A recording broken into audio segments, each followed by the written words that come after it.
Guinée, Mali, Burkina Faso, les changements de régime dans le Sahel vous obligent à modifier radicalement votre politique dans la zone.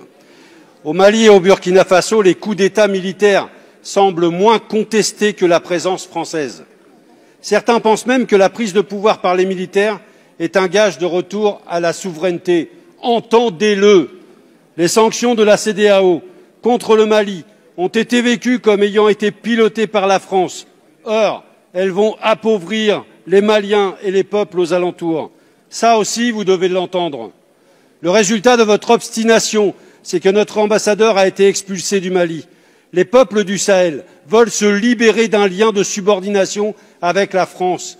Est-il monétaire? Est-il économique ou militaire? Les communistes pensent que ce sont les trois à la fois. Il faut rebattre les cartes de la présence française au Sahel. Les sociétés privées de sécurité comme Wagner ne sont là que parce que la politique française sahélienne a failli. Malgré le courage de nos soldats, au Sahel, l'armée française a échoué. En conséquence, annoncez un plan de retrait de nos troupes avec un agenda concerté. Plutôt que les accords d'Alger qui vont déchirer le Mali, soutenez le désarmement de tous les groupes armés, comme proposé dans la feuille de route de Lusaka. Rendez une deuxième fois leur indépendance à ces États. Mettez fin au franc CFA et au pillage des ressources par les multinationales françaises. Faites respecter la démocratie et écoutez les peuples et pas seulement leurs dirigeants. Les communistes et toutes les organisations de progrès sur place vous le demandent. Nous l'avons constaté avec la plus grande gravité lors du colloque Donsoko à Dakar la semaine dernière. Si vous aviez fait tout cela, ces coups d'État se seraient heurtés à une résistance populaire forte. Monsieur le ministre, n'est-il pas temps d'écouter enfin les forces de progrès africaines? Merci, monsieur le député. La parole est à monsieur Jean-Yves Le Drian, ministre de l'Europe et des Affaires étrangères. Je suis surpris d'entendre monsieur le député Lecoq, pour qui j'ai par ailleurs une grande estime, reprendre le verbatim du colonel Goïta. On dirait le porte-parole de la junte. Et je voudrais rappeler à monsieur Lecoq plusieurs choses. D'abord que la présence française et la présence des alliés de la France, y compris le G5, au Mali, mais aussi au Sahel, pour combattre contre le terrorisme, elle est tous les ans réapprouvée, réendossée par le Conseil de sécurité des Nations Unies à l'unanimité. Je pense que vous devriez regarder tout cela de près. C'est la communauté internationale qui valide tous les ans. La dernière fois, c'était le 29 juin dernier, la résolution 2394, je vous conseille de la lire, premièrement. Deuxièmement, j'ai dit tout à l'heure que c'était le Mali qui se mettait au banc de l'Afrique, parce que je constate avec vous, je l'espère, que les 14 pays de la communauté des États d'Afrique de l'Ouest sont d'accord avec l'appréciation que nous faisons de la situation et ont condamné fermement l'évolution du Mali en faisant un blocus pour obliger le Mali à revenir à la démocratie. Vous êtes d'accord, vous, monsieur Lecoq, avec 7 ans de junte sans consultation démocratique? C'est ce qu'il demande. Et enfin, j'observe aussi que l'Union africaine, dans son ensemble, a validé les choix des pays de la communauté des États d'Afrique de l'Ouest. Bref, le Mali, c'est une question propre au Mali, et je dirais que l'isolement du Mali est tel aujourd'hui qu'il n'a que seul partenaire, les mercenaires de Wagner. C'est tout ce qu'il trouve. Le seul partenaire aujourd'hui du Mali, c'est Wagner. Tous les autres veulent que le Mali retrouve la démocratie et le combat contre le terrorisme.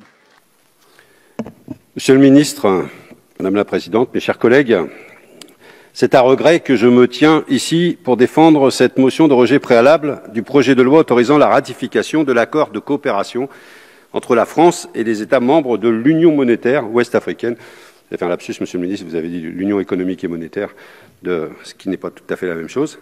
Regret parce que j'aurais aimé croire qu'une réforme du franc CFA, initialement appelée, souvenons-nous, franc des colonies françaises d'Afrique, ne l'oublions pas, aurait pu être l'occasion d'un débat approfondi entre tous les pays concernés et d'un véritable changement en profondeur de nos relations économiques et politiques avec les pays de l'Afrique de l'Ouest francophone.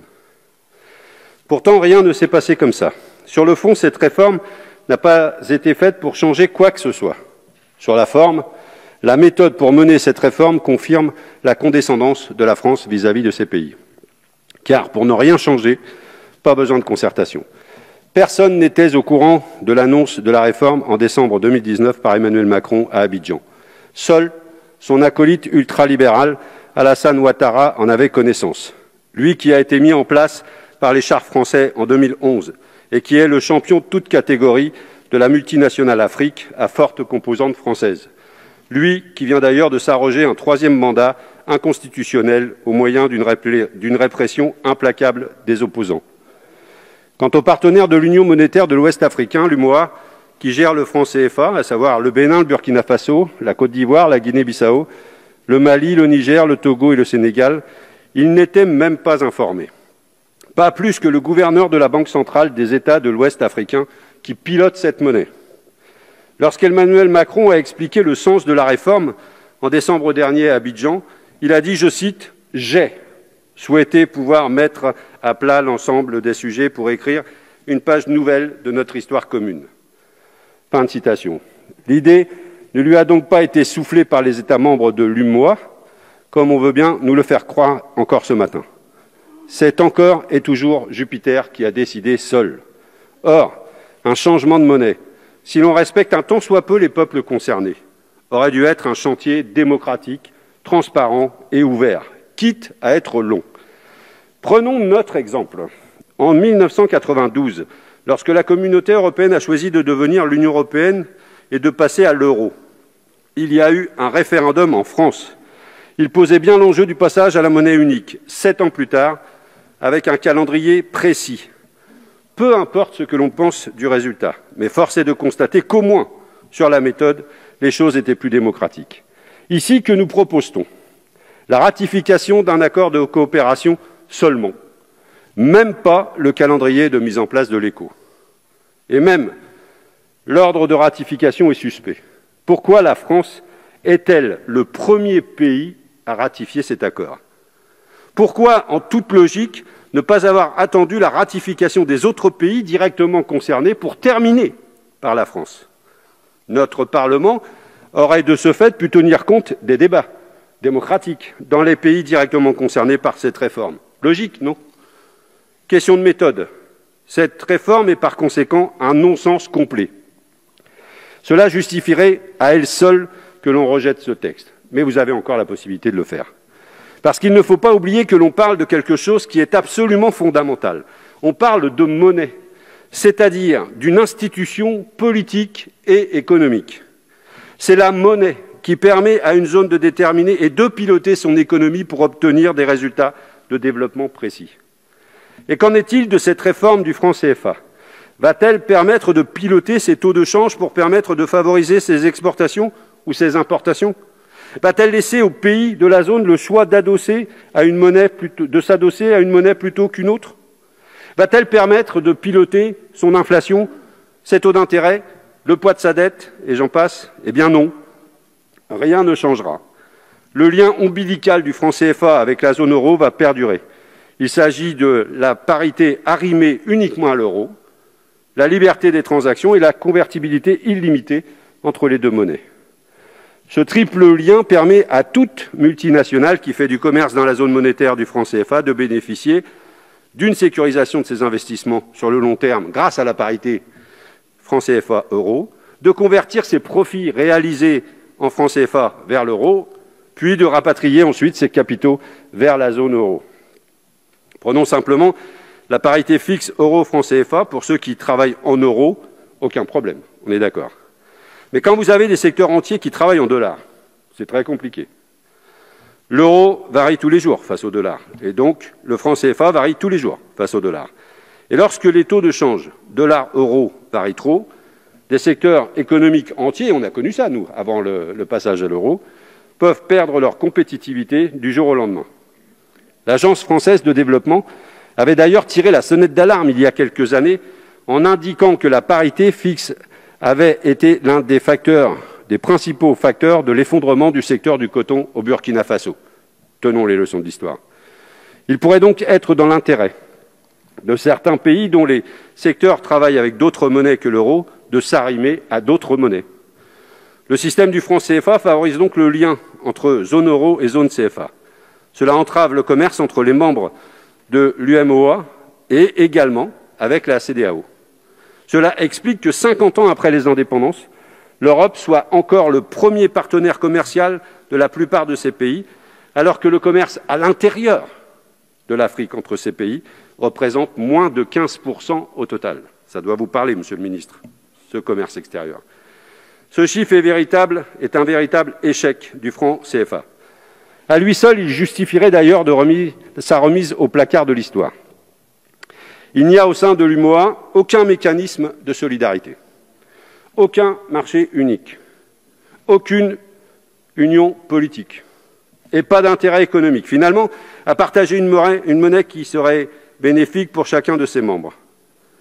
Comparons à nouveau avec la zone euro. Malgré une très forte intégration économique et un commerce entre les États membres de la zone euro, on sait tous que les choses sont complexes. Mais là, on a affaire à une union monétaire sans autre forme d'union. Rajoutons à cela le fait qu'en cas de crise, lorsque l'on ne maîtrise pas sa politique monétaire et qu'on ne peut pas laisser filer l'inflation pour diminuer sa dette, le seul outil pour se désendetter est la diminution des dépenses publiques. Ça nous parle aussi ici. Comme dans l'Union européenne, c'est austérité à perpétuité. Le rôle du franc CFA dans la situation économique et sociale catastrophique des États membres de l'UMOA est donc à étudier avec sérieux. Ce n'est évidemment pas l'unique facteur, nous sommes d'accord. Regardons la situation d'un point de vue historique. Dans les années 1980, le FMI et la Banque mondiale ont saigné les pays de l'Ouest africain. Les fameux plans d'ajustement structurel ont détruit ces États en pleine construction, avec la complicité d'ailleurs du Club de Paris. Ils les ont rendus dépendants des cours des matières premières. Ils ont obligé à tout privatiser et à réduire au maximum les dépenses publiques et ont promis un renouveau économique qui n'est jamais arrivé. Évidemment, ces cures d'austérité n'ont jamais fonctionné. L'endettement des pays est donc resté très élevé. Mais avec le franc CFA, il n'a pas été possible de jouer sur l'inflation pour se désendetter. Les pays ont donc continué à diminuer leurs dépenses publiques à des niveaux totalement inacceptables pour leur population, et c'est d'ailleurs ce qui fait qu'ils sont en crise aujourd'hui. Des systèmes éducatifs totalement dégradés, des systèmes de santé inefficaces, des salaires des fonctionnaires si faibles qu'ils ne peuvent empêcher la corruption. Face à ces situations, l'aide publique au développement ne suffit pas à remonter la pente.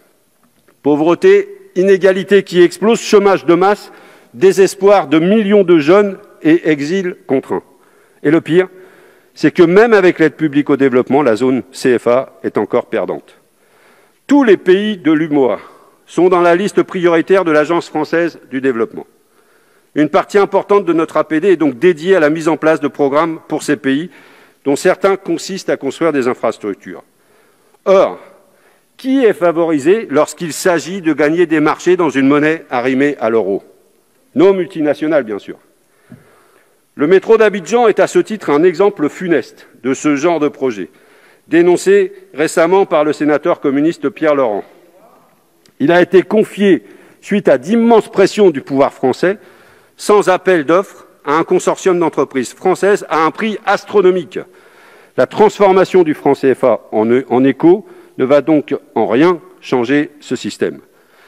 Les trois choses qui vont changer sont donc le nom, la capacité pour la Banque centrale des États de l'Ouest africain de déposer ses réserves de change ailleurs qu'au Trésor français, l'absence de Français dans la gouvernance de la zone monétaire. Et encore. L'étude d'impact de ce projet de loi dit que la fin de l'obligation de réserve de change au Trésor français ne changera rien dans la tutelle monétaire. Par contre, cette disposition coûtera moins cher à la France. Il n'y aura donc plus à rémunérer les avoirs déposés sur le compte dédié. Voilà qui en dit long d'ailleurs sur l'état d'esprit de ses auteurs. Quant à l'absence de Français dans la gouvernance de la zone monétaire, elle est à nuancer si on lit attentivement l'article 4 du traité.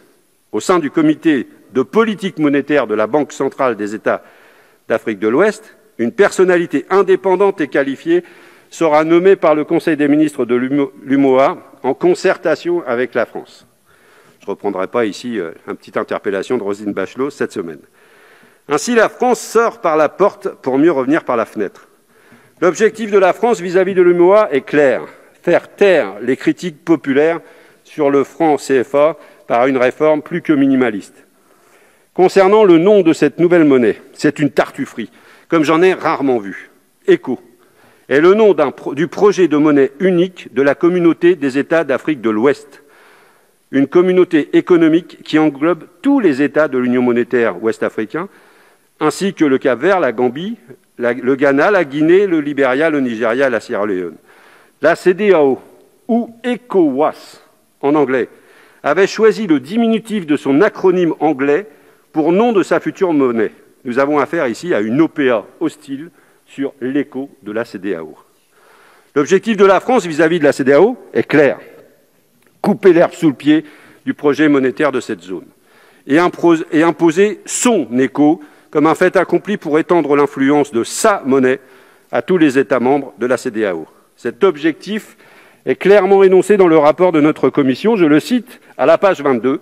« Le fait que le changement de monnaie, seul d'un héritage controversé, est susceptible de générer une dynamique politique. » Et je poursuis la citation. « Il peut permettre à d'autres pays aujourd'hui extérieurs à l'UEMOA de rejoindre l'écho. » Mais cet objectif n'est pas du tout été apprécié par les pays concernés.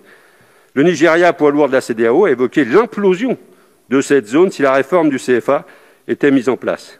Et plusieurs États ont condamné cette initiative très officiellement. Vouloir imposer cet écho à toute la CEDEAO est une stratégie très dangereuse. L'exécutif français prend ainsi le risque d'une crise diplomatique dans cette zone déjà en proie à de fortes tensions. L'objectif absolu dans la CEDEAO devrait plutôt être le renforcement des États, de leurs services publics, de leur économie. Seuls ces objectifs permettront d'offrir aux populations des perspectives de vie et de travail sur place. Et seul objectif pour lutter efficacement contre le terrorisme qui ronge toute cette zone. Et par cette stratégie du chaos, la France affaiblit la CEDEAO. Or, la CEDEAO est l'appui de l'Union africaine dans la région pour mener une politique de convergence économique et financière, une union douanière pour créer des intérêts économiques communs dans la région et surtout pour mettre en place une devise commune. Affaiblir la CEDEAO, c'est affaiblir le relais de l'Union africaine pour l'intégration régionale. Affaiblir la CEDEAO, c'est affaiblir le multilatéralisme africain. Vous parlez de multilatéralisme, sauf quand ça ne vous intéresse pas.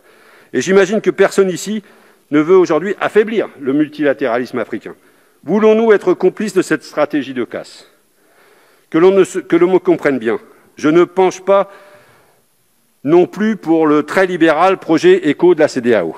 Je constate simplement que le gouvernement français s'est invité dans ce débat pour en perturber le cours.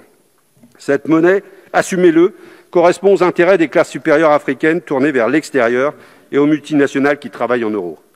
Pour les peuples et pour les PME africaines, cette monnaie peut être un véritable boulet. Votre majorité défend les intérêts des classes aisées et des multinationales en toutes circonstances et en tout lieu.